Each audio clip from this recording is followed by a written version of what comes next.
Salut tout le monde, c'est l'artiste maudit et aujourd'hui je vais te raconter une histoire. Mais une histoire pas comme les autres. L'histoire de Jean Romier.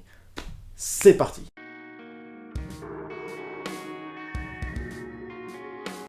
Nous sommes en juin 1925.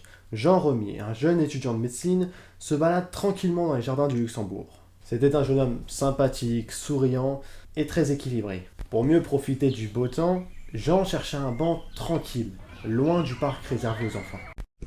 Il en aperçoit un, avec dessus un vieil homme somnolent. Jean Romier s'y assoit et commence à sortir ses cours pour réviser.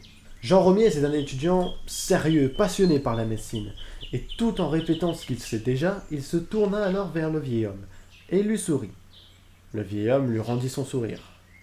Ses compétences en médecine et étant assez bon physionomiste, il diagnostiqua qu'il avait à peu près 80 ans. Jean remarqua avec surprise que l'homme portait une redingote démodée.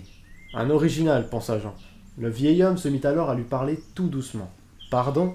demanda Jean Romier. « Je vous disais que cet endroit est calme. Voilà bien longtemps que j'y viens, et rien n'a changé. Même les arbres, qui ne semblent pas pousser. Sans doute pour ne pas troubler l'harmonie de ces lieux. » Jean détaillait le vieil homme. Ses cheveux blancs, son teint pâle, et ses drôles de lunettes rondes à l'ancienne. « Je vous demande pardon. » Jean n'avait pas entendu la dernière phrase du vieil homme. « Je vous demandais si vous aimiez la musique. »« C'est ma passion, monsieur.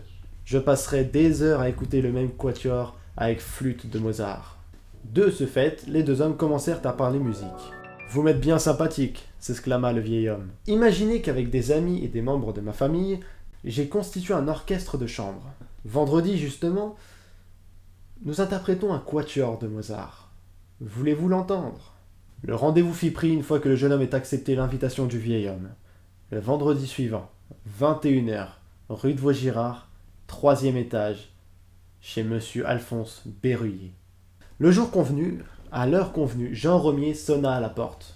Le vieil homme lui ouvrit. « Ah, c'est vous, nous vous attendions. » Avec aimabilité, il présenta l'étudiant à toute sa famille. « Ma femme, madame Berruyer, ma belle-sœur, voici mon petit-fils André, qui va entrer à l'école navale, et Marcel, qui fait son droit. Et lui, c'est mon neveu, il va entrer dans les ordres. » Bref, Jean Romier fut chaleureusement accueilli. On lui attribua un fauteuil confortable, on lui donna à boire, et la divine musique de Mozart s'envola bientôt sous les plafonds dorés du splendide appartement de monsieur Berruyer. Pourtant, tout en savourant le plaisir de la musique de Mozart, Jean Romier se sentait inexplicablement mal à l'aise. Était-ce l'appartement? Les regards malicieux des musiciens qu'il regardait?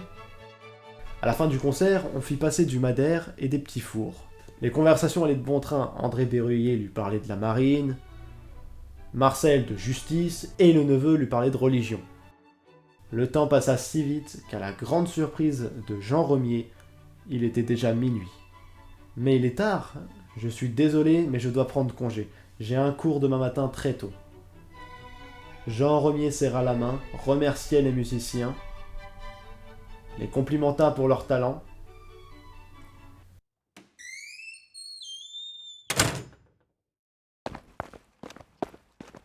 Il descendait à peine les escaliers, ravi par la soirée qu'il venait de passer, qu'il remarqua avec agacement qu'il avait oublié son briquet chez ses hôtes. Un superbe briquet en or ciselé, offert par ses parents à son dernier anniversaire. Jean Romier hésita à déranger ses hôtes une nouvelle fois, mais peu de temps s'était déjà écoulé depuis son départ, 2 ou 3 minutes. Il sonna alors à la porte de monsieur Berruyer. Pas de réponse. Jean sonna une nouvelle fois. Pas de réponse. Bien embarrassé, Jean alors sonna une 3e fois. Et il commença à taper aussi à la porte. Que le voisin de palier sortit en pyjama. « Ce n'est guère l'heure de réveiller les bonnes gens, jeune homme. Que désirez-vous » Jean Romier répondit avec hauteur. « Pardonnez-moi, mais je n'ai pas sonné chez vous, mais chez monsieur Berruyer. » Le voisin éclata de rire. « Monsieur Berruyer ? Mais il est mort depuis 20 ans. Et son appartement est vide. » Jean Romier secoua la tête avec nervosité. « Vous devez vous tromper, je viens de passer la soirée avec monsieur Berruyer et toute sa famille. Je vous répète que cet appartement est vide depuis 20 ans. Vous vous fichez de moi, répliqua le voisin. avec un air soupçonneux. Et brutalement, le voisin se mit à hurler. « Un voleur! Un voleur !»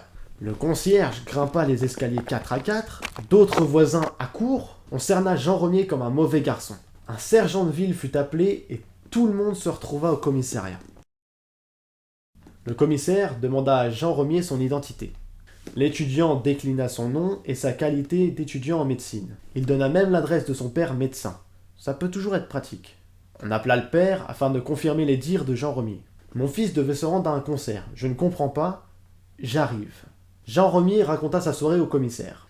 Je suis arrivé à 21h et j'ai rencontré une dizaine de personnes qui ont interprété un quatuor avec flûte de Mozart. Je peux, si vous le désirez, vous décrire l'appartement pièce par pièce tel que j'ai pu le voir. Nous ferons cette visite demain avec le propriétaire des lieux, trancha le commissaire. C'est ainsi que le lendemain, un groupe silencieux se rendit à l'appartement de M. Berruyer. Le propriétaire n'est d'autre qu'un descendant de M. Berruyer.